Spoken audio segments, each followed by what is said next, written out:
اللہ الرحمن الرحیم۔ حضرات گرامی، یتیم کا لفظ اور اس کے معنی سے ہم لوگ آشنا ہیں، جانتے ہیں۔ شریعت کی نگاہ میں یتیم اس بچے اور بچی کو کہتے ہیں کہ جب وہ نابالغ ہوں اور نابالغ ہونے کی حالت میں اس کے باپ کا انتقال ہو جائے تو ایسے بچے اور بچی کو یتیم کہتے ہیں۔ جب وہ بالغ ہو جائیں، بڑے ہو جائیں، بچہ ہو یا بچی، پھر وہ یتیم نہیں رہتا۔ یتیم چونکہ اولاد کا بیس اور دار و مدار جو ہے وہ اس کے والدین، خاص طور پہ اس کے والد ہوتے ہیں، والد ہی کے ذمے اس کے اخراجات ہوتے ہیں، والد ہی سے اس کو اصل پیار ملتا ہے، والد اس کے لیے سہارا ہوتے ہیں۔ ایسے میں جب بچپن میں باپ کا سایہ اڑ جاتا ہے تو ایک درجے میں بے سہارا وہ ہو جاتا ہے، کمزور ہو جاتا ہے، اور اس کمزوری کا فائدہ خود اس کے رشتہ دار، اڑوس پڑوس کے لوگ اور بہت سے لوگ اٹھاتے ہیں۔ سب سے بڑی اہم بات یہ ہوتی ہے کہ یتیم کے جو والد کی طرف سے مال منتقل ہوتا ہے، جس کو وراثت کہتے ہیں، بہت سے اس کے وارث، گھر کے اپنے لوگ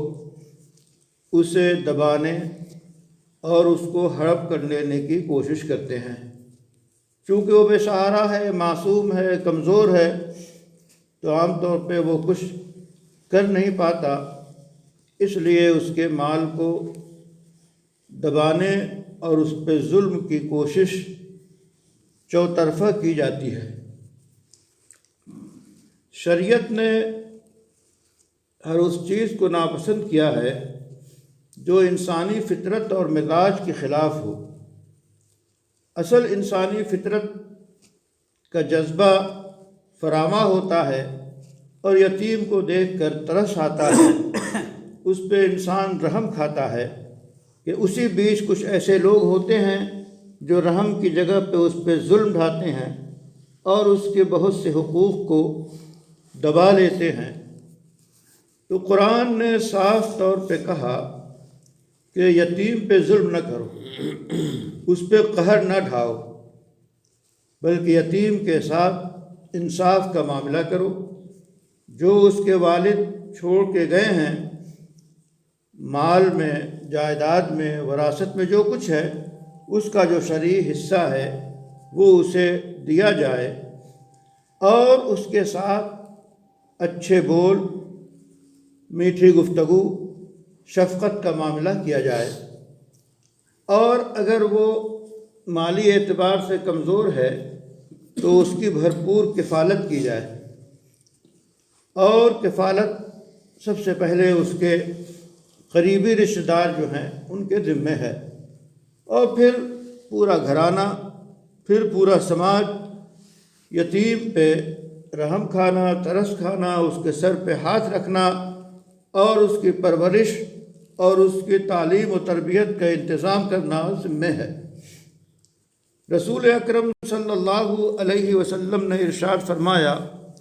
انا وکافل الیتیم کہاتین۔ آپ نے 2 انگلیوں سے شہادت اور اس کے بعد کی انگلیوں کو اٹھا کر اشارہ کیا کہ میں اور یتیم کی کفالت کرنے والا اس طرح ہیں، یعنی جنت میں ان کا اعلیٰ مقام ہے۔ ظاہر ہے نبی کا جو مقام ہے وہ سب سے بلند ہے، تو آپ فرماتے ہیں گویا یہ درجہ اس کو، یتیم کی کفالت کرنے والے کو ہوگا۔ اب وہ کفالت کرنے والے اس کے قریبی عزیز ہوں، یا اس کے محلے کے لوگ ہوں، یا کوئی مسلمان ہو، یا کوئی انسان ہو، یتیم کی کفالت کرنا یہ شریعت نے اس کی سخت ہدایت دی ہے اور اس پہ ظلم سے روکا ہے۔ اللہ تعالیٰ سے دعا ہے کہ معاشرے اور سماج اور گھرانے میں جو بچے اور بچیاں یتیم ہیں، ہم ان کی پوری رعایت کریں، ان کی تعلیم و تربیت